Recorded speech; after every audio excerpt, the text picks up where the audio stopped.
안녕하세요. 호랑이 형님 리뷰하는 호랭박사입니다. 호랑이 형님 3부 4화 동맹을 파기하다 편 리뷰를 시작하겠습니다. 이번 화에서는 황수를 침략한 대흥에 맞서서 노합, 신카이 등 강의 일족 강자들이 힘을 합쳐서 반격하는 스토리가 진행됐습니다. 분명히 흰산 쪽이 호형 주인공 측인 건 맞는데 이번 편을 보면서 은근슬쩍 노합과 신카이를 응원하고 있는 제 자신을 발견할 수 있었습니다. 그리고 막판에는 강의 일족 대장인 라오허, 즉 볼류가 그 모습을 드러냈죠. 히아들이 포탈을 열고 엄청난 회오리와 함께 라오허가 등장하는데 포스가 거의 용급이라 대흥이 과연 대적할 수 있을지 모르겠습니다. 이번 화는 전투씬 위주라서 리뷰할 내용은 많지 않을 것 같아요. 그럼 시작하겠습니다. 지난 화에서 대흥의 앞을 막아섰던 젊은 장수는 바로 신카이라는 인물이었습니다. 그는 라오허의 지류인 신카이강의 주인으로 보이는데요. 같은 지류의 주인인 시라무른이 대흥에게 습격당했다는 소식을 듣자마자 도우러 달려온 것 같습니다. 그리고 뒤에 나오겠지만 또 다른 지류의 주인인 노합까지 합세하면서 대흥에게 대항하게 됩니다. 지난화 리뷰에서 말씀드렸지만 라오허는 여러 개의 지류가 모여서 본류를 형성하고 있는데요. 서쪽의 시라무른강, 시라무른 밑에 노합강, 북쪽의 신카이강 등이 라오허의 지류입니다. 호형에서는 이 지류의 주인들로 각각 시라무른, 노합, 신카이라는 인물이 설정된 거죠. 그리고 모든 지류를 지배하는 본류의 주인은 라오허, 칸이라고 불리우는 자입니다. 흰산의 삼형제들도 감히 대적할 생각을 못하는 강자죠. 잠시 라오허의 세력에 대해 설명드렸고 다시 신카이와 대흥의 전투로 돌아가겠습니다. 어린 시라무렌은 피를 흘리면서 죽어가는 아버지 시라무른을 보면서 패닉에 빠져있고, 신카이는 불가침의 맹약을 일방적으로 파기하고 학살을 자행한 대흥을 비난합니다. 둘이 대화하는 걸 보니까 서로 이름도 알고 웬만큼 아는 사이 같은데요. 대흥이 갑자기 공격할 거라곤 예측하기가 어려웠을 것 같습니다. 대흥은 신카이의 비난에 아랑곳하지 않는 모습입니다. 어차피 자기가 흰산의 주인이 되면 파기할 동맹이었다는데요. 아바이 완달과 달리 대흥은 동맹이 굳이 필요 없다고 생각한 듯 하죠. 하긴 폭군적인 대흥의 성향상 동맹을 다 죽여서 그 힘을 자기 것으로 만들면 굳이 동맹이 필요 없다고 생각할 수도 있을 것 같습니다. 대흥이 죽어가는 시라무른의 길을 완전히 빨아들이려고 달려들자 신카이가 그 앞을 막아서는데요. 그때 어디선가 강의 기운이 날아와서 대흥을 공격합니다.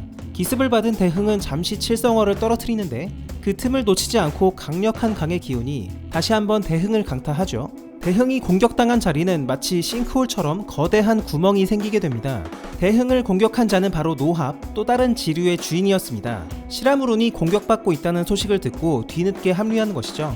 노합은 오른손을 마치 바주카포처럼 변형시켜서 강력한 기탄을 발사하는 기술을 보여주는데요. 훗날 장성한 시라무렌이 이와 비슷한 기술로 미령을 공격한 적이 있었습니다. 강의 일족의 필살기인 것 같아요. 여튼 대흥에게 맞설 든든한 지원군이 등장했고, 노합은 덩치도 크고 우람한 게 신카이나 시라무른보다는 더 강해 보였습니다. 힘의 균형이 맞춰진 건가 싶었는데 그런 노합마저도 대흥을 이기는 건 자신이 없어 보였죠. 노합은 신카이에게 부상당한 시라무른과 시라무렌을 데리고 피하라고 하는데요. 신카이는 같이 싸우겠다며 전투 의지를 보이죠. 그런데 그때 이성을 잃은 시라무렌이 경거망동을 합니다. 칠성어를 파괴해서 대흥이 흡수한 아비의 길을 되찾으려고 한 거죠. 하지만 칠성어를 통제할 수 있는 사람은 오직 대흥뿐이었고, 시라무렌이 칠성어에 손을 대자마자 거부 반응으로 폭발이 일어납니다. 시라무렌은 이 폭발로 인해서 양손을 잃게 되죠. 한편 노합의 공격에서 회복한 대흥은 칠성어를 다시 손에 쥐어잡는데요. 노합의 바주카포를 정통으로 맞고도 큰 충격은 받지 않은 듯 멀쩡해 보였고, 강의 일족의 힘을 흡수하겠다는 목적을 조금 더 노골적으로 내비치기 시작합니다. 노합은 그런 대흥을 향해 부끄럽지도 않냐면서 돌직구를 던집니다. 지가 못나서 여태껏 후계 인정도 못 받는 걸 괜히 주변 일족이나 학살하고, 이제는 흰산 대신 수백 년 동안 외부 세력과 전쟁을 치른 동맹까지도 배신하면서 힘을 탐내는 네가 제정신이냐며 팩트 폭행을 하죠. 이에 대해 대흥은 콧방귀를 뀌면서 내가 진작에 동맹들을 쳤다면 벌써 후계자가 됐을 거다라고 오히려 더 빨리 실행에 옮기지 않는 것을 아쉬워합니다. 분명히 완달은 새 아들들에게 수단과 방법을 가리지 말고 힘을 키워라 라고 하긴 했는데요. 하지만 동맹을 학살해서 힘을 빼앗는 행위는 자칫 동맹체제의 근간을 무너뜨릴 수 있기 때문에 과연 이것까지 묵인할지는 지켜봐야겠습니다. 여튼 노합과 대흥이 말싸움으로 실랑이하는 사이에 신카이가 대흥의 등과 가슴에 기습적으로 뱀 독을 찔러 넣습니다. 대흥은 치명상은 입지 않았지만 잠시 움직임에 마비가 오게 되죠. 노합은 그때를 놓치지 않고 엄청난 위력의 바주카포를 발사해서 대흥에게 적중시킵니다. 황수는 강의 기운이 충만한 장소였기 때문에 파워가 극한까지 끌어올려진 듯하고 노합의 공격을 정면으로 맞은 대흥은 대자로 뻗어버리죠. 대흥은 이번 공격에는 큰 충격을 받은 듯 정신을 차리지 못하는데요.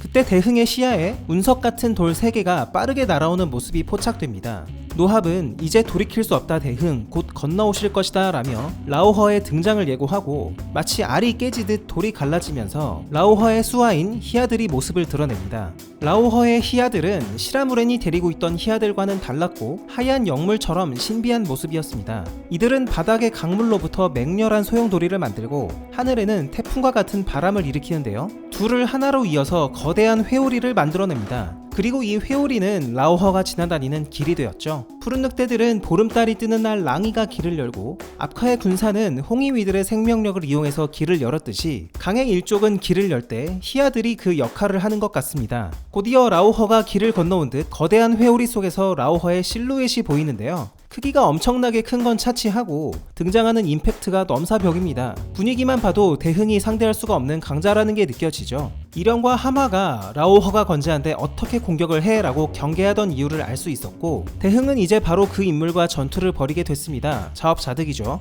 지금 함하와 이령이 황수로 오는 중이긴 한데 이미 라오허가 등장한 마당이라 과연 둘이 뭘 할 수 있을지는 모르겠습니다. 이번 대흥의 침략은 자칫하면 동맹 해체 수준의 큰 사건이 될 텐데 이게 후계 구도에 어떤 영향을 끼칠지도 기대되네요. 그리고 스토리상 대흥과 함화가 언젠가 왕위 경쟁에서 탈락할 거라는 건 정해진 사실인데요. 이번 사건이 과연 어느 정도 영향을 미치게 될지도 지켜봐야겠습니다.